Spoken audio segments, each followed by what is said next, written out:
د ترادف ډولونه. ځینې ډولونه زه تاسو ته په ترادفونو کې وایم او ځینې بیا د درس په جریان کې ورسره مخامخ کېږو. زه اوس تاسو ته ترادفونه چې لیکم دا ډولونه یې بیانوم، نو زه دا په پرانیستل شوې بڼه لیکم چې تعریف مو ذهن ته راسي، ځکه د ان اوم حد په بڼه باندې هغه خبره پټه وي. زه اعدادو ته په کتلو سره دا مسله بیا بیانوای سم. دې ته توجه کوئ. که چیرې داسې یو ترادف ولرو 2 5 10 او دا وي 3 ټکي مو ورکړي. 3 ټکي چې مو ورکړي مطلب دا دی دلته نور حدونه هم راغلي دي. صحیح خبره ده؟ هر دوه حده چې تاسو په ترادف کې وینئ د هغو ترمنځ نور حدونه نسته.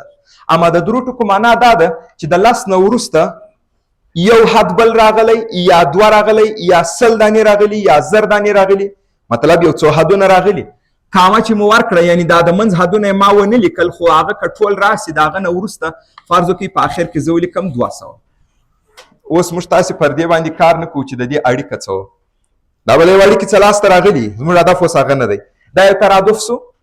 هر کله چې تاسې داسې یو ترادف ولیدئ چې د 3 ټکو وروسته په آخر کې یو بل حد لیکل سوی و، د دې مطلب دا دی چې په دې ترادف کې حدونه شمیرل کیدای شي، یا په بل عبارت حدونه د شمیرنې وړ دي.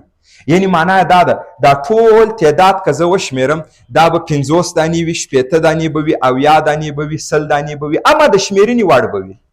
اما په دې خو ټول پوهیږي چې د حد مقدار د حد شمیره نه وي. په یو ځانګړي ترادف کې کیدای شي ان مساوي ان کې څه قصه ده؟ ان مساوي ان، یو حد یو بل حد 2، په دې کې د حد شمیره او مقدار برابر دی. اما دا خبره خو په ټولو کې نه ده. اوس د دې معنا دا نه ده چې دا 200م حد دی. که 200م دی نو دا 10م حد دی. دا خو موږ مقدارونه دلته لیکلي دي. زه نه یم خبر چې دا څوم حد دی، اما زه څه ورته وایم دغه چې هر څو دانې وي دا د شمیرنې وړ دي. حتی که میلیونو میلیارد دانې وي بیا هم د شمیرنې وړ دي. همدا چې زه میلیارد دانې یعنی مطلب دا دی چې وشمیرل سوه. صحیح خبره ده؟ نو دا په یادو کې که چیرې په یو ترادف کې حدونه د شمیرنې وړ وه، هغه ته موږ تاسې څه وایو؟ محدود ترادف. دا یوه مسله. ښه، د دې برعکس که یو ترادف ولرو 0 -1 8 او د 3 ټکو وروسته ما بل عدد نه یې ذکر کړی، د دې معنا دا ده د دغه 3 ټکو مطلب دا دی چې د 8 نه څومره نور حدونه راځي؟ دومره حدونه چې خلاصېدل نه لري. هر کله چې یو شی انتها ونه لري، تمام ونه لري، موږ تاسې دا خبره زده کړې وه. څه ورته وایي؟ لایتنۍ. لایتنۍ معنا دا نه ده چې څو دانې، لایتنۍ معنا دا ده چې نه خلاصېدونکې مسله ده. نو که داسې یو حالت سره تاسې مخ سولئ، داسې یو ترادف، د دې خو نامحدوده حدونه دي، بس د دې نوم هم رالی نامحدود ترادف. دا سو نامحدود ترادف. دا 2 ډولونه تاسې زده کړه. اوس توجه کوئ 2 نور ډولونه درته وایم. تاسو دې ترادف کې دې ته دقت وکړئ 15 9 14 مثال 18 او دا ادامه لري. د لومړي حد قیمت څو دی؟ 15. بیا د دوم حد قیمت دی 9. آیا دا د حدونو قیمتونه پر زیاتېدو دي که پر کوچني کېدو؟ تاسې دلته ورته وګورئ، پر زیاتېدو دي. که داسې یو ترادف مو درلودی چې د هر حد قیمت د مخکیني څخه زیات و، ګوري د 2م حد قیمت تر لومړي ډیر دی، د 3م ده تر 2م ډیر دی، د 4م ده تر 3م ډیر دی. که داسې یو ترادف مو ولیدی چې د هر حد قیمت تر مخکیني زیات و، یا په بل عبارت قیمتونه پر لویېدو وه، دې ترادف ته موږ تاسې څه وایو؟ متزاید ترادف. دا د ریاضي په ژبه داسې لیکل کېدای شي. ان یو حد دی د مثال په توګه. وایاست که ان یو حد وي، د ان نه وروسته بل کم حد راځي. آفرین، ان جمع یو راځي او دا خبره مو صحیح ده. لکه مثال د ا 3 وروسته څه راځي؟ دغه 3 یو زیاتېږي، ا 4. د ا 10 وروسته څه راځي؟ ا 11. د ا 20 وروسته ا 21، یعنی یو جمع کوي. نو د ان وروسته ان جمع یو. نو زه دا داسې درته ولیکم د هر حد قیمت د مخکیني نه څه شي دی؟ لویږي. ښه، دا سو متزاید.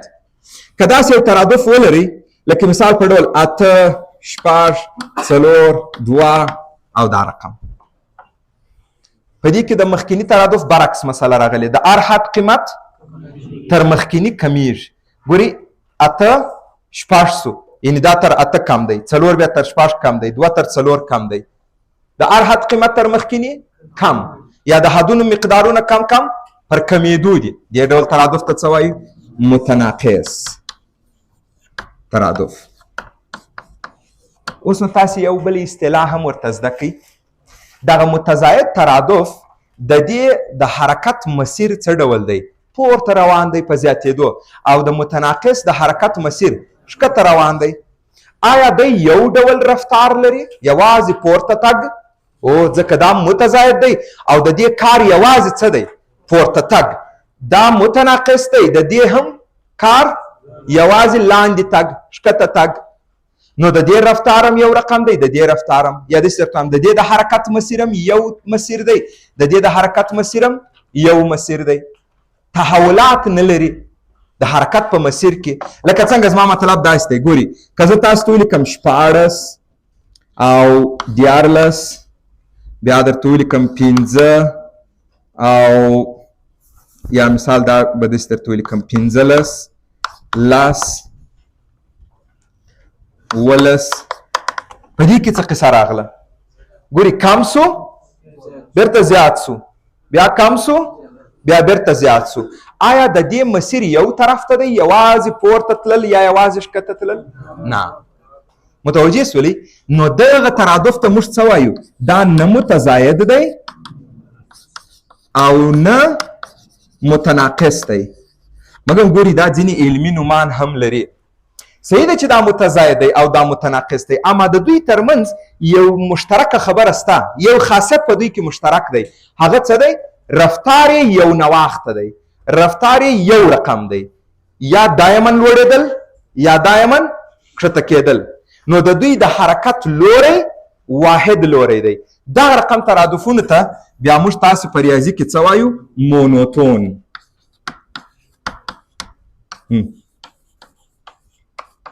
مونوتونیک. د مونوتونیک څخه زموږ مطلب څه دی؟ لوری واحد دی، یعنی یو طرف ته دی. نو کله چې ما تاسو ویل مونوتون ترادف، زموږ د مونوتون څخه مطلب متزاید والا وي که متناقص والا؟ دواړه صحیح خبره ده. ځکه مونوتون ډېرېدلو کمیدلو څخه د ده مطلب نه دی، د ده مطلب دی یو حالت لرل، یا یوازې دایمن ډېرېدل یا یوازې دایمن کمیدل. بس دې ته موږ تاسو څه وایو؟ مونوتونیک. نو اوس وایاست د دې به نوم څه وي؟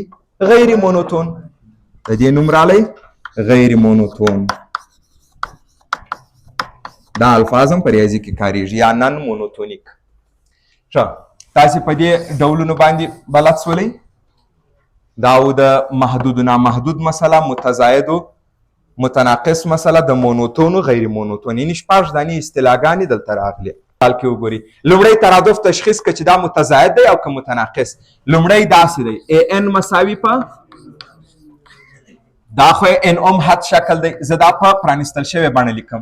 پرانستل شوې بڼه د یوه څخه به شروع وکړو. یو وازه کوي، یو دوه وازه کوي، څلور، درې وازه کوي، نهه، څلور وازه کوي. بس دې هم دومره. قیمتونه پر زیاتېدو متزاید. دا به داسې هم درته ولیکم متزاید. دا بل بی ان مساوي دی 3 پر ان. د دې پرانستل شوې بڼه ان ته یو قیمت ورکوي. دا مې اوس داسې ولیکئ چې وروسته بیا تشخیص راته اسانوي، یعنې اختصار و دا کارونه نه کوم.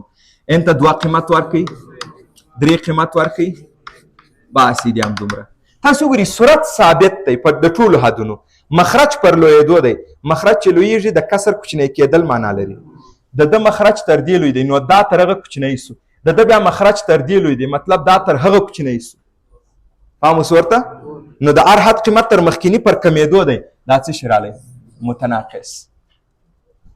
اوس په دې دواړو کې مونوتون کم یو دی. آفرین. ځکه دواړه د یو واحد لوري لرونکي دي. آیا ترادفونه لکه تابعګانې ګراف لري؟ هو، ترادفونه ګراف لري. یو وړاندوینه کې د دوی به ګرافونه څنګه شکلونه وي؟ د تابعګانو د څنګه وه؟ خطونه. د تابعګانو د خطونه وه، یا هغه خط پارابولا یا مستقیم یا جزري بڼه، هر شکل چې و، مګر خطونه وه که نه؟ خطونه یعنی متصل شکلونه دي. د دوی ګرافونه څه راځي؟ نقطې. د دوی ګرافونه ټکي راځي. زه مثال د دغه ترادف ګراف درته رسم کوم ورته ګوري دا داسې یو ګراف لري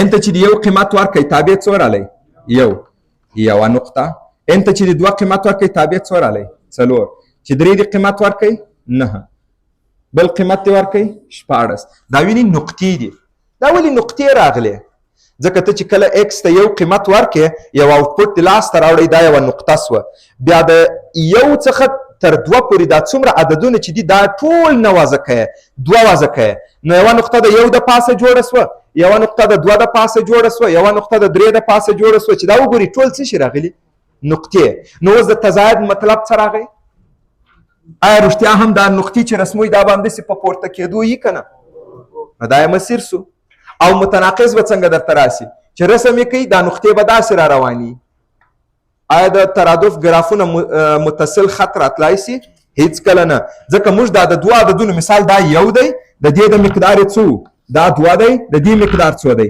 3 دی دا وګورئ دا د 1 2 3 د منځ عددونه مو نه دي وضع کړي چې نه دي وضع کړي د دوی د پاسه نقطې موږ ته نه پیدا کېږي چې دا ټولې نقطې وتړل سي بس تاسې سره متصل راسي